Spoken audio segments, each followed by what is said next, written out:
අයිබෝන් සුබ දවසක් ලංකාවේ අංක 1 කාර්මික YouTube channel එකට ඔයව සාදරයෙන් පිළිගන්නවා. මේ වීඩියෝ එකෙන් අද ඔයාලත් එක්ක කතා කරන්න බලාපොරොත්තු වෙන්නේ කොමඩ් එකක වතුර බ්ලොක් එකක් අපි කොහොමද නිවසේදීම හදාගන්නේ කියලා. ඉතින් ඒ කියන්නේ කොමඩ් එකෙන් වතුර බහින්නේ නැත්නම් කොමඩ් එකේ අපවිත්‍ර ද්‍රව්‍ය එක අර තැන්පත් වෙලා පහළට බහින්නේ නැත්නම් අපි කොහොමද ඒක ගෙදරදීම හදාගන්නේ.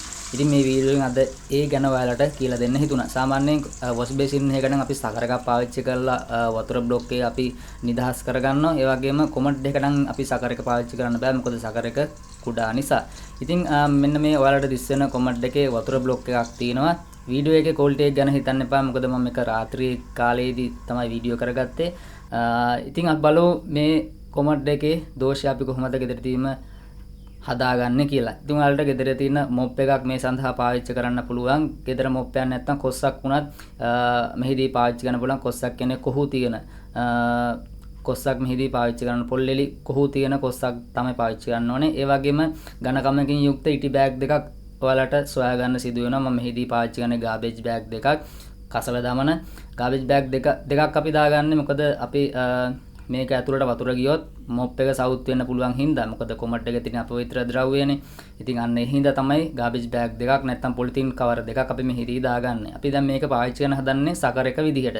ඉතින් ඔයාලට පරණ මොප් එකක් නැත්නම් ඒකට ආදේශකයක් විදිහට ඔයාලා නිර්මාණාත්මක හැකියාව කල්පනා කරලා ඔයාලට මේකට ආදේශකයක් තෝරගන්න පුළුවන්. ඉතින් මම මෙහිදී සකර එකක් විදිහට මේ මොප් එක කන්වර්ට් කරගන්නවා.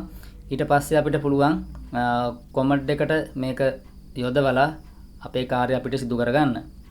හරි. දැන් ඔයාලට සාමාන්‍යයෙන් කොමඩ් එකේ වතුර පීරලා තියෙන වෙලාවක පොඩ්ඩක් ග්ලව්ස් දෙකක් හරි දාගෙන, මොකද අතේ තැන්පත් කරගන්න නැතුව අතේ ගාව ගන්නේ නැතුව මෙන්න මේ විදියට අපිට මේක සකර එක විදිහට පාවිච්චි කරන්න පුළුවන්.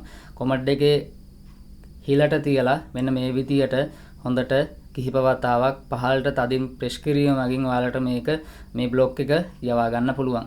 මොකද පයිප්ලයින් එකේ හරි කොහේ හරි බ්ලොක් එකක් තිබුණොත් මේ කරන පීඩනය මගින් නැත්නම් එයා එක ප්‍රෙෂර් කිරීමක් මගින් ඒ බ්ලොක් එක පහසුවෙන් අපිට යවා ගන්න පුළුවන්. ඉතින් ඔයාලට සාර්ථකව මෙම ක්‍රමය අත්හදා බලන්න පුළුවන්. සාමාන්‍යයෙන් සංචාරක ආයතන වල මෙම ක්‍රමය අපි බහුලව පාවිච්චි කරනවා. මේක ඇත්තටම ඉතාමත් සාර්ථක ක්‍රමයක් සහ පහසුම ක්‍රමයක්. ඉතා ඉක්මනින් අපිට මේ දෝෂය පිළිසකර කරගන්න පුළුවන් ක්‍රමයක්. ඉතින් වීඩියෝ එක වටනවා නම් අනිවාර්යෙන් වීඩියෝ එක දැනුමක් ආවා නම් අනිවාර්යෙන් වීඩියෝ එකට ලයික් කරන්න, තවත් කලකට බලන්න, මේක ෂෙයා කරන්න, channel එක subscribe කරන්න නැත්නම් දැන්ටමත් channel එක subscribe කරන්න. දිගින් දිගටම එකතු වෙලා ඉන්න SLEC වක් අපේ කාර්මික YouTube channel එකත් එක්ක.